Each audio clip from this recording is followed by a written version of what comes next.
अनिल मित्र जी, सबसे पहले तो आपको राजधानी में स्वागत है आपका बहुत। धन्यवाद जी। सब चुनाव है 2025 में, और दिल्ली का एक विधानसभा की बात करें तो कांग्रेस का चेहरा आपके अलावा और कोई नजर नहीं आ रहा। लेकिन जमीनी स्तर पे क्या जनादेल खत्म होता जा रहा है कांग्रेस में? नहीं नहीं, मैं आपकी बात से सहमत नहीं हूं। कोई जन आधार खत्म नहीं हो रहा है। जन आधार जो हमारा वो बढ़ रहा है। हमारा जो वोट बैंक था वो आम आदमी पार्टी की तरफ आकर्षित हो गया था। लेकिन पिछले 10-11 साल में हमने देखा कि केजरीवाल सरकार हर मोर्चे पर विफल हुई है, और उसका इस बार परिणाम बहुत अच्छे तरीके से वो कांग्रेस के पक्ष में जाने वाला है। चाहे भ्रष्टाचार की बात हो, चाहे शीश महल की बात हो, चाहे दिल्ली की सड़कों की बात हो, चाहे दिल्ली में प्रदूषण की बात हो, हर मोर्चे पर अगर हम कहें तो ये केजरीवाल सरकार पूर्णतः विफल रही। हमने देखा हमारे दिल्ली छावनी विधानसभा में विशेषकर 2 झुग्गी कैंप हैं, बड़े कैंप जिनको कहा जाता है, जहां पर कि पिछले 20-22 साल से न बिजली है न पानी। केजरीवाल साहब राजकेर की झुग्गियों में आए थे, तब उन्होंने कसम खाई थी कि मैं चुनाव जीतने के बाद सबसे पहला काम करूंगा, दिल्ली छावनी क्षेत्र में जो झुग्गी कैंप हैं ब्रासकेर और केवी प्लेस वाले, वहां पर बिजली और पानी की व्यवस्था करूंगा। लेकिन बड़े ही दुख और शर्म की बात है कि केजरीवाल साहब अपना वादा पूरा नहीं कर पाए। क्षेत्रीय विधायक भी जो हैं वो इस मामले को नहीं उठा पाए। अगर मैं बात करूं दिल्ली का एक विधानसभा की, तो क्या लगता है सर, पिछले 10 साल से अगर क्या 15 साल हो गए सत्ता में एक आम आदमी पार्टी की सरकार रही है, तो 15 साल में दिल्ली कैंट का तो विकास हुआ है ना जी? ये दिल्ली छावनी परिषद में जो दिल्ली छावनी क्षेत्र जो पड़ता है विधानसभा का, यहां पर दिल्ली सरकार की तरफ से जितने काम होने चाहिए थे वो नहीं हुए। जैसे कि विशेष तौर से मैं बता रहा हूं, सड़कों की बात है। आप लोग अगर झरेड़ा गांव की तरफ पीछे की तरफ केंद्रीय विद्यालय की ओर जाएंगे, आप देखेंगे कि उस सड़क का बुरा हाल। हम ये नहीं इस विषय में नहीं पढ़ना चाहते कि कौन जिम्मेदार है, हम ये जानते हैं कि जो क्षेत्रीय विधायक है वो इस समस्याओं को सुलझाने में विफल रहा है। उनको चाहिए था कि इस सड़क को रिपेयर कराते, चाहे दिल्ली छावनी परिषद के फंड से कराते, चाहे पीडब्ल्यूडी के फंड से कराते, चाहे अपने एमएलए फंड से करवाते। लेकिन उस सड़क पर रोजाना रोजाना कोई ना कोई ऐसा हादसा होता है, और ये दर्शाता है कि केजरीवाल सरकार जो है वो समस्याओं को सुलझाने में विफल है। पानी की कितनी बड़ी समस्या? पानी की समस्या क्या है कि आप देखेंगे कि हर घर लगभग 2000 से लेके 3000 तक रोजाना पानी जो खरीदते हैं हम लोग, वो पर महीना हमारा 2-3 हजार रुपया खर्चा हो जाता है हर घर में। क्योंकि जो दिल्ली सरकार पानी दे रही है वो पीने को तो छोड़ो, वो नहाने के लायक ही नहीं है। इतना गंदा प्रदूषित पानी आता है कि जिससे तरह तरह की बीमारियां फैलती हैं। पानी हो, बिजली हो, सड़क हो, और महिलाओं की सुरक्षा की बात हो, इस पर मैं समझता हूं कि आम आदमी पार्टी को वोट मिलने वाला नहीं। और हमारे जो रीसेटलमेंट कॉलोनीज में जो लोग रह रहे हैं, जिनके पहले शुरू शुरू में 0 बिल आते थे, आज उनको भी 1500, 2000, 3000 के बिल आ रहे हैं बिजली के। तो लोगों में नाराजगी है इस समय केजरीवाल सरकार के खिलाफ। अब चुनाव आ गए, वो अपने अपने तरीके गिनवा रहे हैं, वो अपने अपने एक दूसरे का आरोप प्रत्यारोप लगा रहे हैं। तो क्या लगता है कि कांग्रेस को लगता है कि काम हो गया, कोई इनकी समस्या गिनवाने लायक ही नहीं रही? नहीं नहीं नहीं, समस्याएं तो समस्याओं का अंबार लगा पड़ा है। अगर आप घूमकर देखेंगे पूरे क्षेत्रों में, चाहे हमारा सीबी नारायणा हो, चाहे हमारा संजय गांधी झुग्गी झोंपड़ी कैंप हो, यहाँ और विवेकानंद झुग्गी झोंपड़ी कैंप हो, आप चारों ओर देखेंगे कूड़े के ढेर लगे हुए हैं। कोई साफ सफाई की कोई ढंग से व्यवस्था नहीं है। छोटे छोटे बच्चे जो हैं वो तरह तरह की बीमारियों के शिकार हो रहे हैं। तो ये आम आदमी पार्टी और भारतीय जनता पार्टी, इन दोनों पार्टीज को दिल्ली की जनता जो है वो इस बार नकारने जा रही है। और कांग्रेस की जो है वो पार्टी, वो शीला दीक्षित वाला जो समय था वो समय एक बार फिर आने वाला है। उसी उत्साह के साथ इस बार वोट देंगे लोग कि हमें शीला दीक्षित वाली दिल्ली चाहिए, जहां पर विकास ही विकास था। चाहे ट्रांसपोर्ट डिपार्टमेंट की बात थी, ट्रांसपोर्ट की मैं बात करूं तो ट्रांसपोर्ट में जो ड्राइविंग लाइसेंस बड़ी आसानी से बन जाता था कांग्रेस के समय में, आज उसको बनवाने में इतनी कठिनाइयां आ रही हैं। हर व्यक्ति को कहा जा रहा है ऑनलाइन भरो। भाई जो लोग कम पढ़े लिखे हैं, कंप्यूटर नहीं चलाना चाहते हैं, उनको जबरदस्ती कैफे में जाना पड़ रहा है। 250-250 से लेके 500 रुपए तक की वहां फीस एक्स्ट्रा दी जा रही है। और ये मैं समझता हूं ये केजरीवाल सरकार के खिलाफ बहुत बड़ा इस बार जनादेश आने वाला है और दिल्ली में सरकार कांग्रेस की आने वाली है। क्या लगता है ये जो आप बात कर रहे हैं, लेकिन अगर बात करूं कि दिल्ली कैंट विधानसभा में अनिल मित्तर जी चुनावी मैदान में टिकट मांग रहे हैं। नहीं, मेरा अधिकार बनता है टिकट मांगना, क्योंकि हमने तो हमेशा ही कांग्रेस की नीतियों पर काम किया है, कांग्रेस को मजबूत करने का काम किया है। चाहे वो बात रही हो कांग्रेस की मेंबरशिप करने की, चाहे कांग्रेस ने बात की हो, चाहे आंदोलन किसी भी तरीके का भारतीय जनता पार्टी के खिलाफ खड़ा करने की, जिस तरीके से गांधी परिवार के ऊपर ईडी और अन्य एजेंसीज के द्वारा ज्यादती की जा रही थी, उनको बार बार प्रताड़ित किया जा रहा था, उनके ऊपर झूठे आरोप लगाए जा रहे थे।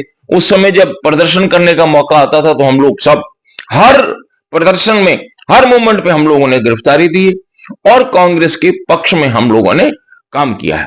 और इसलिए मैं समझता हूं कि शायद दिल्ली छावनी विधानसभा क्षेत्र में मेरा अधिकार जो बनता है उसके अलावा किसी और का अधिकार नहीं बनता है। लेकिन फिर भी अगर कांग्रेस पार्टी किसी और ऐसे चेहरे को टिकट देती है तो हम तो पार्टी के सिपाही हैं, कार्यकर्ता, हम पार्टी को मजबूत करने का। बारीकी से मैं दिल्ली कैंट विधानसभा को देख रहा हूँ, समझ रहा हूँ उसकी राजनीति को। अगर समस्या की बात करें तो अभी आपने कहा कि जब गांधी परिवार पर जो है ईडी का शिकंजा कसा, गांधी परिवार पे चाहे कोई भी आपदा आई तो आपने जो है गिरफ्तारी और लाठी डंडे खाने तक का भी आपने जिक्र किया। लेकिन दिल्ली कैंट विधानसभा की जनता के लिए आवाज क्या उठाई? मैंने नहीं देखा कि कांग्रेस कभी भी खुलकर मैदान में आई हो, चाहे वो बीजेपी के खिलाफ आई हो या फिर आम आदमी पार्टी के खिलाफ आई हो, कभी ये चीजें गिरफ्तारी या धरना प्रदर्शन नहीं किया। नहीं, ऐसा नहीं है, आपको पूरी जानकारी नहीं है। आपको मैं बताऊं, जब जब भी कोई समस्या दिल्ली छावनी क्षेत्र में हुई है, सबसे पहले कांग्रेस ने आवाज उठाई। चाहे वो बात झुग्गी झोंपड़ियों में रहने वाले लोगों की समस्या की बात हो, चाहे हमारे डिफेंस क्षेत्र में जो हमारे कैजुअल कर्मचारी काम कर रहे हैं उनको परमानेंट करने की समस्या हो, चाहे एनडीएमसी में हमारे जो साथी हैं, हमने बड़ा जाकर वहां पर आंदोलन किया, अनिल चौधरी हमारे साथ गए जंतर मंतर पर भी, और एनडीएमसी पालिका केंद्र के बाहर भी हमने वहां पर आंदोलन किया जब हमारे एनडीएमसी के कर्मचारियों को पक्का नहीं किया जा रहा था। कोई भी ऐसा मुद्दा नहीं है जिस पर कांग्रेस ने आवाज ना उठाई। चाहे पानी की बात हो, पानी के ऊपर हमने बड़ा मुद्दा उठाया कि भाई बहुत गंदा पानी आ रहा है, उस मामले को उठाया, उस पर इंक्वायरी भी बैठी, लेकिन आज तक उसकी इंक्वायरी की रिपोर्ट ही नहीं आई। हमने जल बोर्ड का जो घोटाला था उसके ऊपर भी आवाज उठाई, लेकिन कोई कार्रवाई नहीं हुई। अगर मैं बात करूं कि कांग्रेस पहले समय पे जब टिकट की दौड़ होती थी तो बड़े चेहरे निकल के आते थे, एक विधानसभा में 15-15, 20-20 चेहरे आते थे, किसको टिकट मिलेगी, किसकी किस्मत, किसकी सीट हाथ लगेगी, किसकी टिकट लगेगी।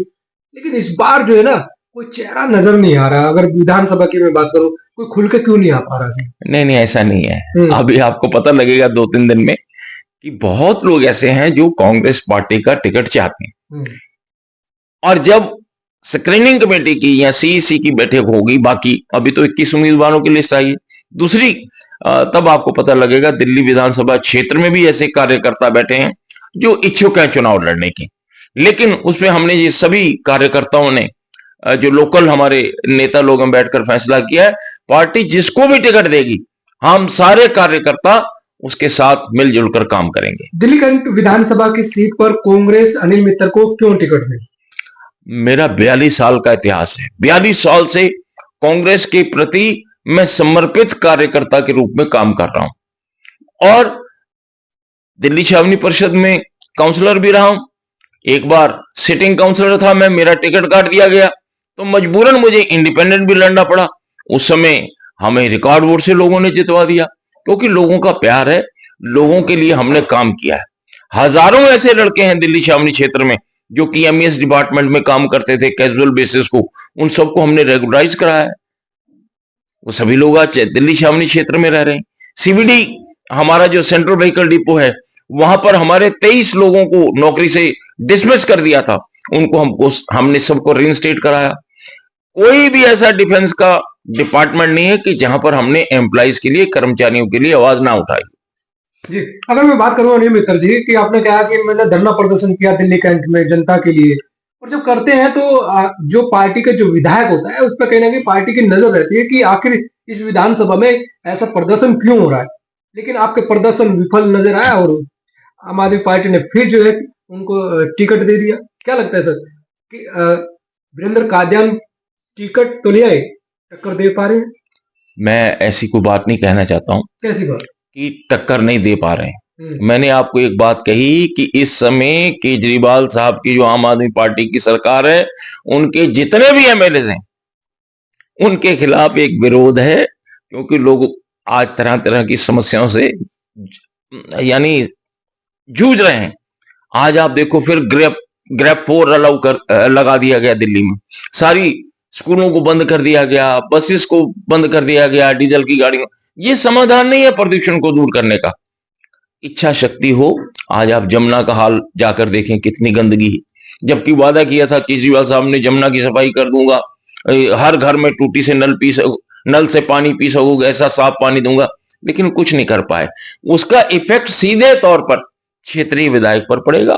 क्षेत्रीय विधायक की विफलताओं का असर केजरीवाल साहब पर पड़ेगा और केजरीवाल साहब की विफलताओं का असर क्षेत्रीय विधायक पर पड़ेगा, और इसका सीधे तौर पर लाभ कांग्रेस को होगा। मैं ये जानना चाहता हूं कि आप दिल्ली की राजनीति में बार बार वो लेकर आ रहे हैं, ठीक है, चुनाव विधानसभा का स्तर का है 2025 को लेके, लेकिन मैं ये जानना चाहता हूं अनिल मित्र साहब कि दिल्ली कैंट में जो देवेंद्र कादियान है उनको टिकट मिला है, अनिल मित्र के पास क्या काट है उनको हराने के लिए? नहीं नहीं, हमारे पास काट, हम व्यक्तिगत, मेरी नहीं, अच्छी उनसे मित्रता है, नहीं सर, हमारी व्यक्तिगत उनसे अच्छी मित्रता है, लेकिन टक्कर तो होगी ना? हाँ होगी, टक्कर होगी, तो क्या काट जबरदस्त है? क्या काट है? टक्कर जोरदार होगी। और लोग जो हैं वो कांग्रेस को वोट देंगे, अनिल मित्र को वोट देंगे। अनिल मित्र का इतिहास है, इसको टिकट मिलती है तब भी जीत जाता है, और टिकट जब काट दी जाती है तब भी चुनाव को जीत जाता है। तो उसका कारण जी नहीं, निर्दलीय से नहीं लड़ेंगे, सीधा सीधा पुरानी बात कही मैंने। हाँ। पुराना इतिहास अपना बता रहा हूं।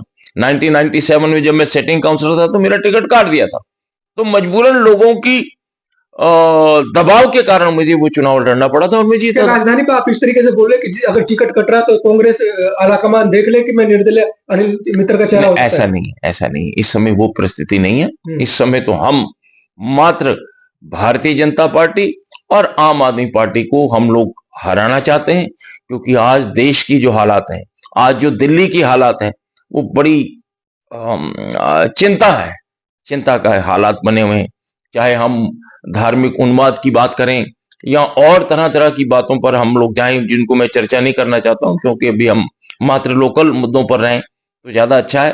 तो हम लोग, आप देखेंगे, खुद देखेंगे कि इस बार जो है आम आदमी पार्टी बहुत बुरी तरह दिल्ली में हारने वाली है, और कांग्रेस जो है आने वाले समय में सरकार बनाने वाली है। मैं देवेंद्र यादव जी का, जो हमारे दिल्ली प्रदेश कांग्रेस कमेटी के प्रेसिडेंट हैं, उन्होंने दिल्ली के लिए न्याय यात्रा निकाली और इतना जबरदस्त रिस्पांस लोगों का मिला, लोगों ने अपनी तरह तरह की समस्याओं को बताया, और तब जाकर हमें पता लगा कि केजरीवाल सरकार के खिलाफ बहुत जबरदस्त रोष है, और इस बार लोग केजरीवाल सरकार को हराने जा रहे हैं और कांग्रेस की सरकार को बनाने जा रहे हैं। दिल्ली कैंट विधानसभा को क्या मैसेज देना चाहते हैं? दिल्ली कैंट क्षेत्र के निवासियों से मैं प्रार्थना करूंगा कि आपने पिछले लगभग 10-12 साल में आपने आम आदमी पार्टी के विधायक को देखा, एक बार फिर आप दिल्ली छावनी क्षेत्र में कांग्रेस के उम्मीदवार को वोट देकर उनको जिताएं और दिल्ली छावनी क्षेत्र की जो समस्याएं हैं उनको सुलझाएं।